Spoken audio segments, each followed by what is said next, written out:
Everyone else okay? Okay.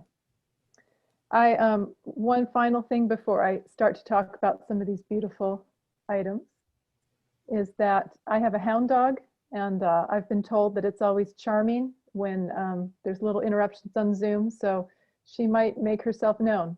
Her name's Daisy, and she's loud. So before we, that's all I have for introduction, and let's just start in and talk about mittens. I hope some of you were able to join Vesterheim with their previous collection connection and hear about some beautiful Norwegian mittens. We are going to kind of jump from that and go into some Sámi mittens, talk about some other Sámi textiles and some Sámi history. So our first image is some Sámi mittens that Vesterheim has. These are Mandolin Mittens. I have a pair myself that looks very similar. Maybe like they held their color dominance slightly differently because the black is a little bit more dominant, but this is a very decisive and distinctive pattern that does not look very Norwegian. The shaping is Norwegian, the thumb is Norwegian, even the kind of elongated lysing looks fairly Norwegian. There are a few things though. This is from a Sámi community in the Mandolin Mittens in Samuelsburg, Norway, very far north on a fjord. If you go back just one more time, Josh will talk a little bit more about this. I want to point out a few things that look Norwegian and a few things that you're going to see in a few other Sámi mittens, but this is a very distinctive mitten. You will see that there is a cord on it, and that's not very common amongst Norwegian mittens. And on the image of the one at Vesterheim, they have a thicker cord that's black and natural color. Look and you'll see that it has a ribbed cuff. And then this patterning, if you do look inside, you get some of the secrets. This is always the fun part. And you see the whole thing was done in black and white in the round, and the coloring was added later. It was duplicate stitched, the red, blue, and yellow, and green. And that, if I were to see this without knowing any of the history, that's about the only part on here that looks Sámi besides the cord. And we'll talk a little bit further about other categories that make Sámi mittens distinctive. But this was created by a Sámi community. And now let's look at a Sámi map, and we'll talk a little bit more about this community. This is a map of Sámi, which is the Sámi word for their homeland. Now the Sámi people is their self-name, and it means the people in their own language. Perhaps you know of them by a name they've previously been called, the Lapps, and that today is considered a derogatory word for the Sámi people. And so please do not use it. It's a racial slur, but the name that they prefer is the Sámi people, and that can actually be spelled several different ways. S-A-M-I, S-A-A-M-I, S-A-M-E, or S-A with an accent M-I. And that has to do with which country that you're in when you're talking about the people, because you can see, if you can orient yourself to this map, does it look really confusing? You can see Stockholm, you can see Oslo. We're standing basically on the North Pole. And so maps can be very political. This map was created, this map is from the Swedish Sámi Parliament website, and they have created a map that has the Sámi national land as the center of the world. Why not? Why not? So we are on the North Pole looking south, and that means to the right is not the east, right? I'm already getting confused. Help me out. To the right is the west. To the right is the west, and to the left is the east. I lived in Mongolia for a year, which is one of the reasons why I became interested in the Sámi peoples. And it's the same in Mongolia. When you give directions, you stand and you look south, and they say, go east, or anyway.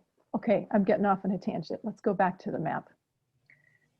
This is their homeland, and you can, once you get oriented to it, can you see how far south the Sámi national land goes? past Trondheim. Can you see how far east it goes? It's going into that little bulbous area that goes into Russia.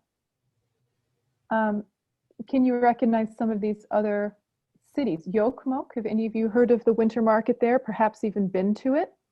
That is just north of the Arctic Circle. So you can see the majority of this land is north of the Arctic Circle. The first mitten that we're looking at from the Mandolin Mittens is in Samuelsburg. There, a coastal area, and these people are sea Sámi, which is one of the reasons why the cuffs are knitted. If you were working with, all the other cuffs we're looking at are not ribbed, they're going to be open. You want, if you're working with fishing, you want that mitten to stay on at all costs. The next mitten we're looking at is from Katakano, the interior. This is the heartland of the reindeer Sámi. And Karasjok is another very important town for this area. This heartland area is where the North Sámi live. And the last mitten we'll look at is from Inari, which is in the political region of Finland. Can you see how close those are? Karasjok is in Norway. Inari is in Finland. Murmansk is in Russia. Those political borders don't mean a whole lot when you have nomadically lived for hundreds of years, taking your reindeer across national lines, because the reindeer don't know where a geographical border is. Okay, next slide, please. So back to the husflid that created this. If you want to find out more about it, I would encourage you to look up their website. Josh will be emailing you this website after our connections collections. And if you look, they have a variety of knitted items that you can order from them. Their website is only in Norwegian. If you call them, I've tried to do that because I've wanted to write about their information. I only write about information and write about patterns that I have permission to. They only speak Sámi and Norwegian. For me, it's very difficult to communicate. Perhaps you speak Norwegian or Sámi. It's great. But look, they've got post farmers, they've got votar, they've got hanskar, they've got pinerbord, and I have a terrible accent. I apologize. You keep going. They are also known for another textile. Lorraine, before I move on to the other textile, do you have things, can you tell us about this? Well, on one of my visits to Mandal-husfliden, they had said that the pattern was meant to bring three cultures together. So the Norwegian people, the Sámi people, and also the Kven, who are a recognized minority group in Norway, they were descendants of Finnish settlers in Norway. And since all three of those people live in the area of Samuelsburg, Norway, they had wanted this pattern to not be one ethnic group only, but all three together. Which is wonderful. I have read about this pattern and done a little research, and I've never read that. I've only read that it was patterned after an Eastern carpet. So maybe it's both true. We don't know. But I'd be interested, if any of you ever find out, please let me know. I love to learn more about these things. Yes, and the Kven people are all across the same Arctic area and often traveled to do forestry. And so now we're down to the bottom of this page, and we've got the Mannsdalgrena, which is their weaving. And I'm hoping some of you in our audience also weave. This is very, very typical for the Mandal people. You can see you can also order this, and I have had lots of questions. It's very well known across the area. It's very expensive, but it's also beautiful and very soft rugs, which you can use as coverlets as well. Can you go to the next slide, please?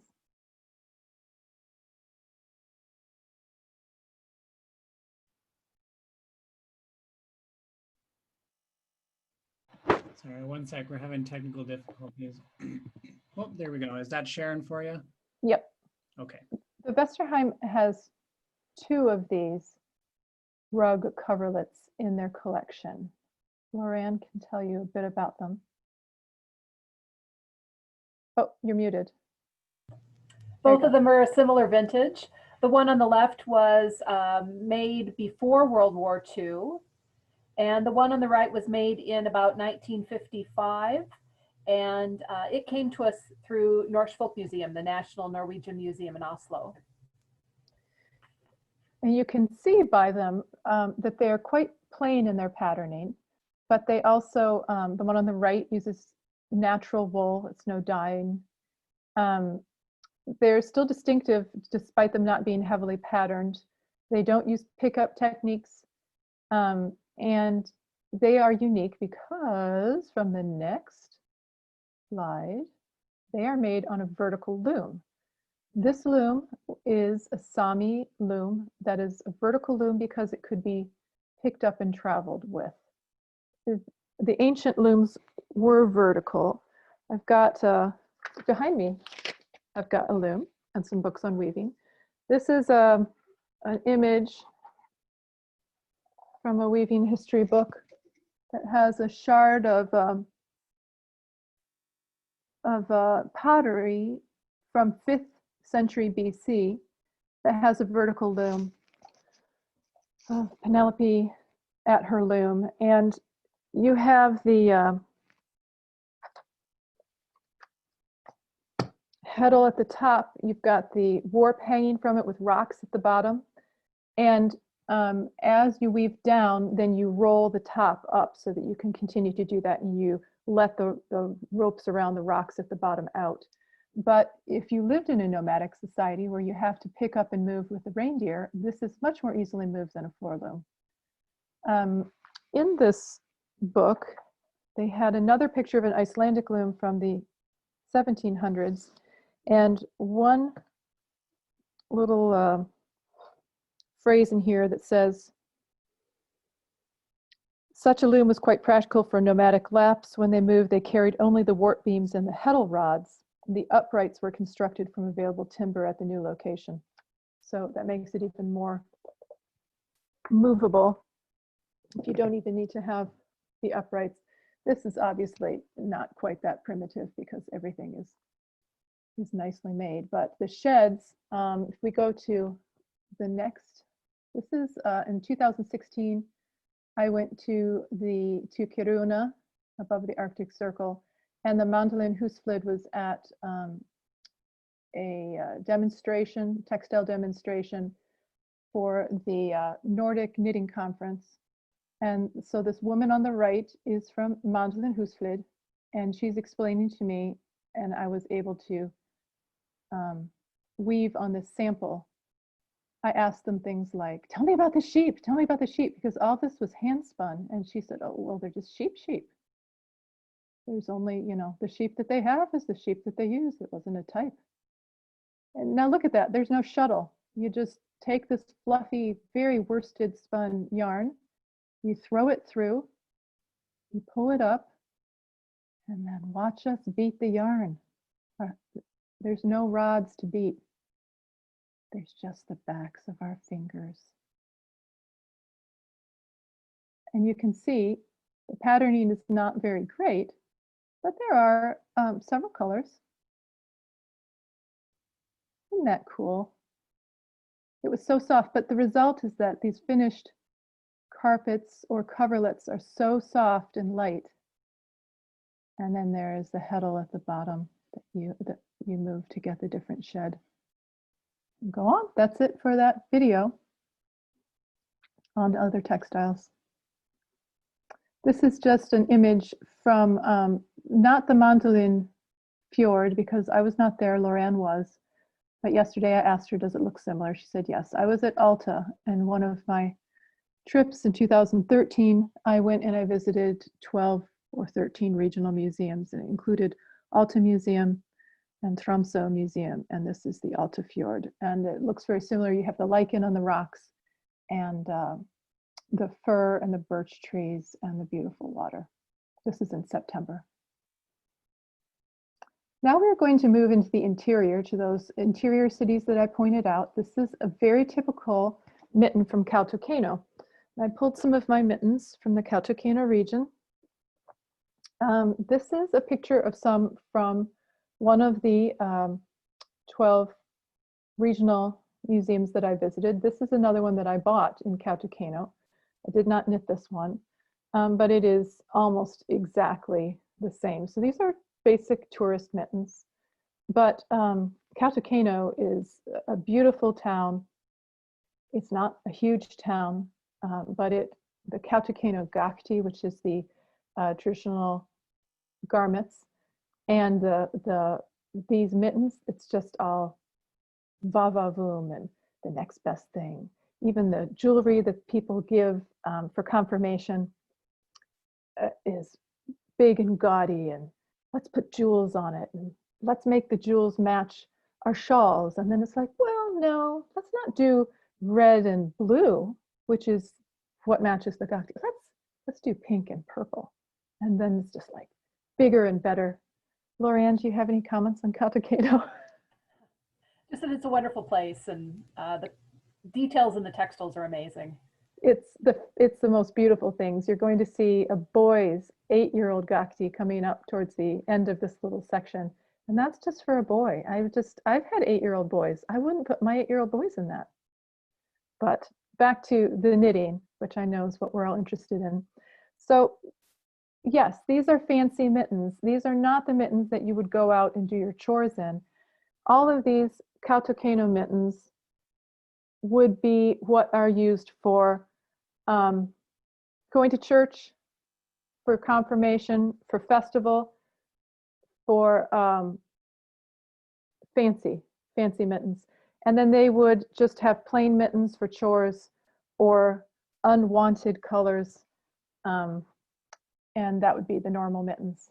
But these beautiful things, I think, is a wonderful way that we can honor a culture to put them on, but just to make yourself happy when it's all white and snowy outside, to put on just a splash of color is great. Next slide, please. These two mittens I also have here. The child's mittens from Katakano are the first ones that I wrote and published with Piecework in 2013. I viewed them on the digital archives at the Folk Museum in Oslo and received permission from them to publish it. And then right before it was published, they said, well, but it does belong to the Sámi people and you need to get permission from them. And so I was bounced back and forth. I had to talk with the head of the Duoji. I had to talk with some at the Parliament building. I had to talk to, they consulted with a lawyer, and then I was given permission to publish this. So it's one of the reasons why some of the other things, like the last slide I have, and some of these other ones I haven't published if I don't get permission to publish. And this is a people group that you need to respect. Very similar, their history is similar to the indigenous peoples around the world, where they have been put upon and pushed around, and in ways that are just despicable. And their history is beautiful and deserves respect, and that includes their crafting and their artwork. So this children's mitten is a little different from the first one. We've got the we've got the fishing net on the inside, which is pretty Norwegian, to catch good luck. But we do, again, have the color work going all the way around. All of these, you'll note, it's just like ribbons. They look like some of the ribbons that are on the Gakuti. Ribbons stacked on ribbons, stacked on ribbons. And even the way you knit them, when you have your patterning starts on the pinky side, and you start to knit it around. And if your motif number of your stitches doesn't quite fit, that's okay. This is a folk art. You don't get all fussy and increase and decrease your stitches. I haven't seen that when I've viewed these in museums or when I've turned them inside out. You just stop your motif and you start your motif just like you'd cut a ribbon. And the second mitten is a mitten that I have available and teach classes on. And for the most part, all of my patterns are available on Ravelry. I saw a couple questions come up. Are there any I should address now? Well, no surprise, people are curious about the long string and tassel from the wrist of the mittens. Okay. Yep. So Sámi mittens, you can see that this thing doesn't look horribly much like this, except that it covers our hand. Sámi mittens like all of the things from this nomadic society, they're a traditional, historically nomadic society. Today, if you go to Katakano, like when I was there in September, I saw 3 or 4 people in this town of, and this is off the top of my head, I don't know, a town of maybe 5,000 people. I'm not entirely positive. I saw maybe 4 or 5 people walking around in a Gakuti, which is the traditional outfit. People dress like you and me, they live in houses like you and me, even if they're working with reindeer husbandry, which is about 10% of the population. They're wearing Gore-Tex and snowmobile gloves, and they're herding with snowmobiles and helicopters. But for traditional things, they're going to dress traditionally for confirmation, for Easter, for funerals, and for weddings. And so to harken back to this nomadic society, when they would pack up their house, put things on sledges, and move the reindeer from their winter location inland to their summer location by the sea, everything had to be portable. And so that really narrows down the numbers of your objects. But just because you don't have many things doesn't mean you're necessarily poor, or it doesn't mean that you don't appreciate them. And so many of these items had to be useful, but they would make them beautiful. And I would encourage you to check out some of the other items at Vesterheim that I was not able to include in these, some of the hard crafts with the knives and the artwork. They have beautiful carvings. Well, just like this, you could just wear a mitten, right? But there's such beauty and artwork that's put into this that reflects their culture. Well, okay, there's a string. Did it have to be there? No, it was put there for a reason. You can tie your 2 mittens together. You can tie your mitten from the lavu near the fire when it dries. You can tie them to a reindeer harness. You can tie them to your belt. One of the curators I spoke to in Inori told me that you would take your mittens and you would put them cuffs together and tuck them in your belt so the snow wouldn't get up them. So those have a purpose and a reason. And almost all of the Sámi mittens that I have seen, and I've seen about 500 pair, have that varying amount of color, and they're almost always a 4-strand braid. Okay, I talked a lot about that, and I know we've got timing. This is in St. Olaf College, not far from many of you in Minnesota. And this is a very well made and very accurate little knitted Sámi couple. They're North Sámi. I don't know, the card is there, and maybe someone can email me back because I didn't take a picture of the card. Someone made them and they knew a lot about Sámi. The shoes are correct. They're supposed to be reindeer skin shoes. The hats are correct. It's a North Wind Sámi hat.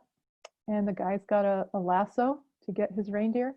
I've shown this to a Sámi friend, wondering if she was going to cringe, and she was like, oh, wow, that's wonderful. So you've got things around you. The North American Sámi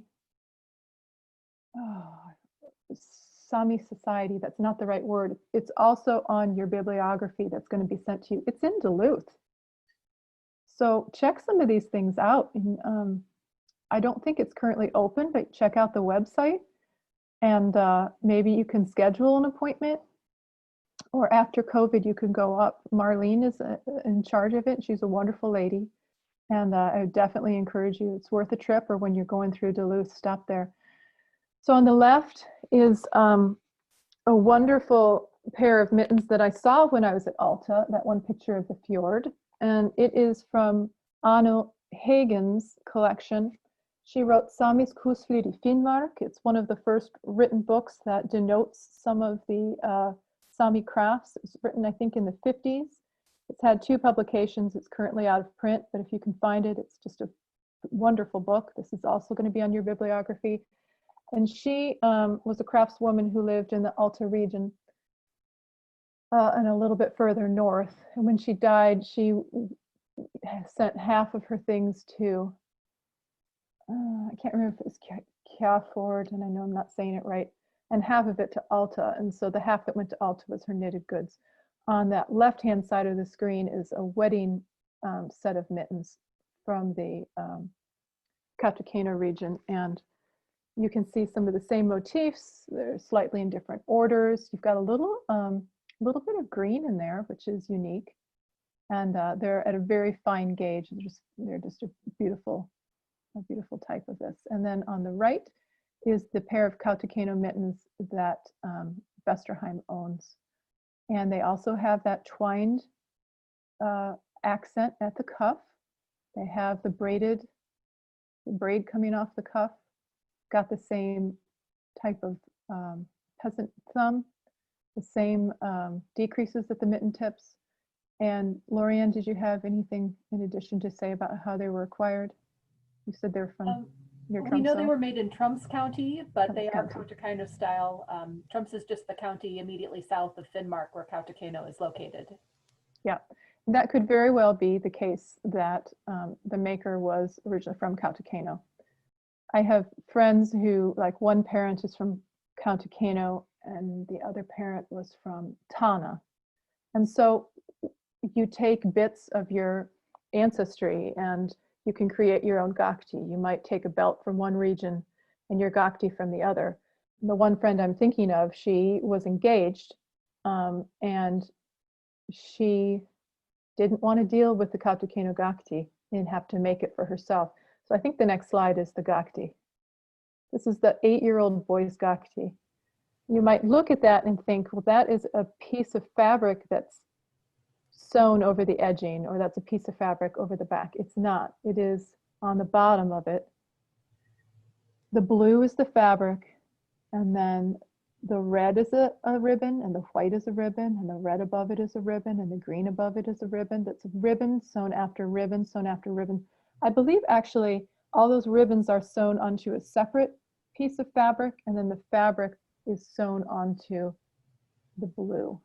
And then you can see it's flanged. So as you're sewing the ribbons on, you're sewing them on in different lengths so that the very bottom ribbon, the red one, is going to be a much greater length than that top ribbon. And then you get that pleating and that flanging. And so there is actually quite a great burden. I spoke with a curator in Inari, a great burden for the women in the society, especially if they're carrying full-time jobs and then they have children and then they're expected to be making these Gakuti, or perhaps maybe not knitting the mittens. When I spoke with some people, they said, why are you doing this? Why are you looking at these mittens? And many of them didn't appreciate some of these things because it was women's work, but it was not only that, it was kind of grandma's work. They just knew if I lost a mitten, another pair is going to kind of magically appear in a week or two. And the people who I talked to who seriously appreciated this art and these mittens were the people who had lost their mother or lost their grandma early, and they didn't have that in their life. And so they really appreciated these mittens and started to collect patterns themselves. This is this, and then the landscape is the last pictures from the Katakano region. I just adore this woman and the styling that she did. This is the Auchi mitten. The woman seated is Ellen Clementsdottir. She lived in Auchi, Norway, which is about 10 kilometers northeast of Katakano. And she created patterns like this, where the palm is plain, but you have this patterning on the back side. So like the niece has with her hand on her aunt's.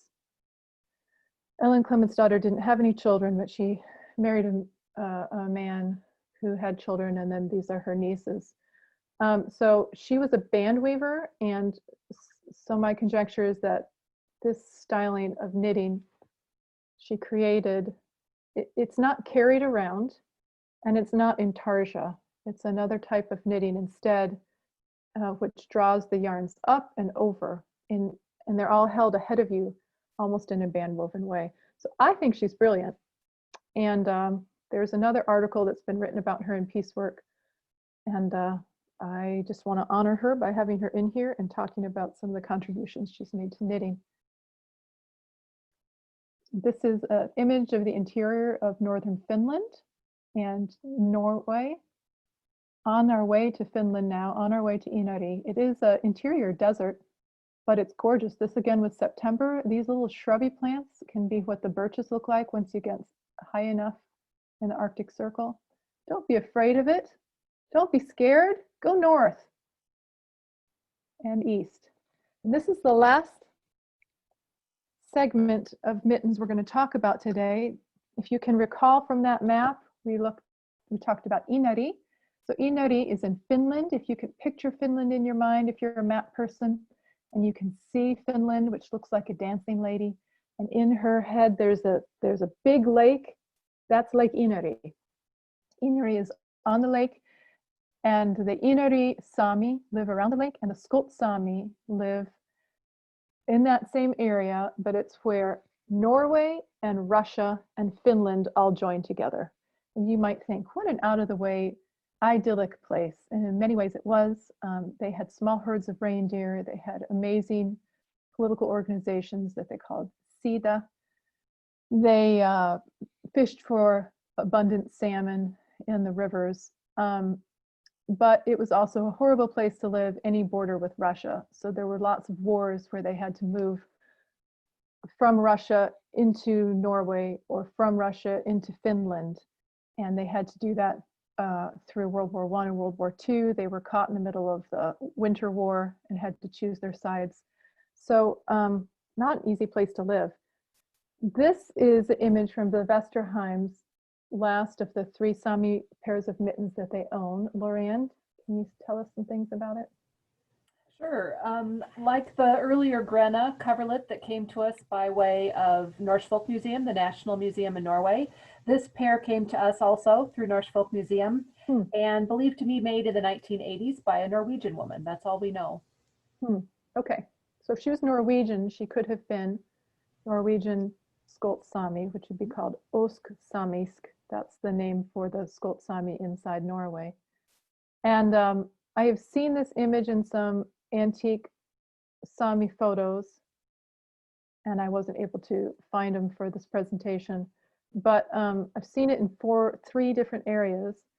And one of the things I just find fascinating about the Skolt Sámi is that with this kind of isolation that they had, their patterns actually have some of the names still linked to them. So this is called boat's bow. It looked like a flying geese when I first saw it because I'm a quilter too, but it is the boat's bow going out into the water. And I pulled some other Skolt Sámi patterns. You can see that they're all similar. When you hold them up to the Katakano ones, you might think, oh my goodness, they're boring. Let me do a Katakano one. But you know what? Simplicity has its beauty too, ladies and gentlemen. So we've got, you can see a theme here. Again, we've got the blue and the red, right? This one is called belt motif. So that design was taken from a band woven belt. And we also still have that twined knitting at the top. This one is, let's do this one first. This one is called birch leaves. Okay, do you see the birch leaves on that? This one is called Birch Leaves on a Forest Trail. Isn't that romantic? Kind of like October in Minnesota, isn't it? This one is Fisherman's Net. We can kind of sense their life, can't we? Does it sound like Minnesota? And then Boat's Bow. So two other things I'll say about the mitten itself, and that is with the plain hand and the colored cuff, it has to do a bit with the poorness of the situation. If you only have so much dyed wool, you use a bit of it and you use your plain wool for the rest of it. But a benefit of that is if you get holes in your thumb or here where you're gripping, you can cut it off and pick up and knit another hand. And I saw more than one of those examples in the museum where that had happened. I could tell that the wool was different a couple rows up from the cuff. Another thing that was fascinating about these plain-handed Sámi mittens is that you could tell, I'm sure this one's a little easier to see, you could tell that the mitten tip curved in slightly and the thumb tip curved in slightly. And that was a deliberate design element that was done. They reduced stitches on the interior so that the hand would, when you wore it, it would move the way ergonomically like your hand. And we go to the next. Oh, this is the one that I created. This is the class that we're doing Saturday and the next Saturday. This is my boats. And this is one of the first ones I did. And so my braid is a little bit too long. It should probably be about 6 inches. And you can tell in this picture, it's a little bit too long. This is the Sámi Museum in Neden, Norway that I visited in 2013. It's a beautiful Norwegian building, great architectural building. The next picture, they had contests for the building architecture. They had contests for the building, what to make the building pull. This is as you're entering. And I'm tempted to ask you to guess, but we don't have the time. So I'm just going to tell you, guess in your head right now. What do you think it is? Guess. Oh, you're wrong. It's a reindeer stomach. It's a reindeer stomach. And it was huge and heavy. It was like 10 inches to a foot big, and it was big. And I don't know if it's bronze, but it felt like it was bronze. And when you pulled that reindeer stomach, you had a reindeer stomach. And you pulled it and you entered in the building. It was dramatic, dramatic. And this is, again, where that museum was situated. Across the road and not far away is the Neden River, where the salmon are plentiful, all the women are strong, and all the children are above average. This is a Skolt Sámi man in a photographic exhibition by Prince Bonaparte, taken in 1883, 1884. He was a great grandnephew of Napoleon Bonaparte, and he was a member of the National Geographic Society in Paris. He was very into phrenology, and he wanted to go to the natives and measure their heads and prove that they were inferior. So he went up to the Sámi and took a lot of pictures. And from that, we have some gorgeous pictures of some Skolt Sámi villages. This is man Ondrej Vasilevich. He lived in Boris Gleb, which is now on the Russian side of the border. I think it's like 5 or 10 kilometers east of the border, not far from Kirkenes, Norway. And I think he's gorgeous. And if you look at the picture on the left, he looks, you can read into it whatever you want, but it looks like he has blue eyes. He looks to be quite suntanned. And despite him wearing his winter furs, from other pictures on the same exhibition, it's quite clear that it's summer because there's lots of fishing nets up and people running around in not winter furs, but he has them on for the picture. And I also love it because of the mittens in the picture. You can see from it, like all these other mittens that I've been showing you, that the Skolt Sámi made their designs by stitching one stitch in the background color and one stitch in the contrast color, and then going from there. So in his mittens, you have that background cream color, and then you have, it looks like 3 different contrast colors. And you also have this twine knitting at the wrists. We can't see if he has braidings or not coming from it, but this picture was taken in 1883. They had knitting all the way back then, but as you've probably noticed, I'm only talking about mittens, and I meant to mention this earlier. Why is she only talking about mittens? Why are these people not producing other knitted things? The reindeer are deeply tied with the Sámi, and traditionally all of their garments have been made from reindeer and reindeer fur, and their mittens as well have been reindeer fur. But as I spoke with several of the curators, the interior of the reindeer fur mittens have some hard seaming. And so even with the reindeer fur mittens, you want to have something on that is going to make it a little bit more bearable.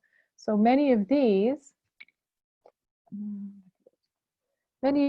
were worn as liners, especially if they're not quite as decorative.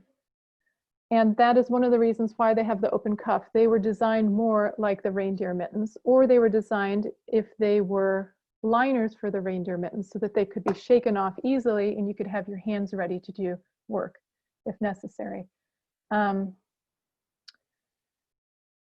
And what's the next?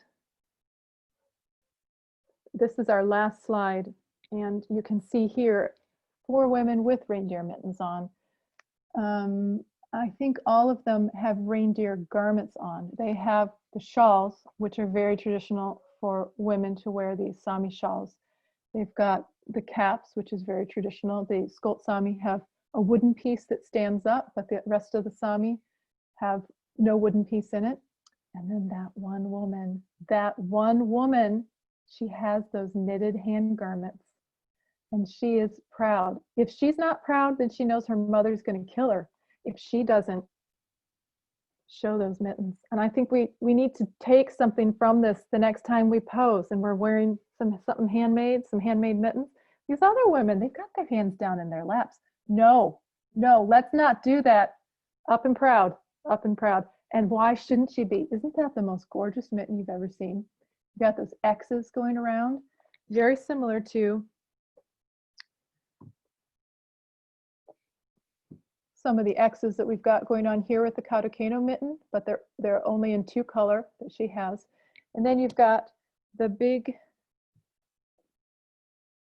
design on the front, pretty similar to something. This one came from Auchi that I bought. There's like 4 buildings in Auchi. I've been there. I bought this from Auchi Designs. Pretty amazing, pretty amazing. That is our last slide. I hope I have inspired some questions, inspired you to knit. So anyways, let's give a big thank you to our presenters. Go ahead and give them a clap emoji, give them a heart emoji. There was a lot of background work that went into putting this together, not to mention years and years and years of research on both the part of Laura and Loran, but this PowerPoint, collecting images, doing all of that together.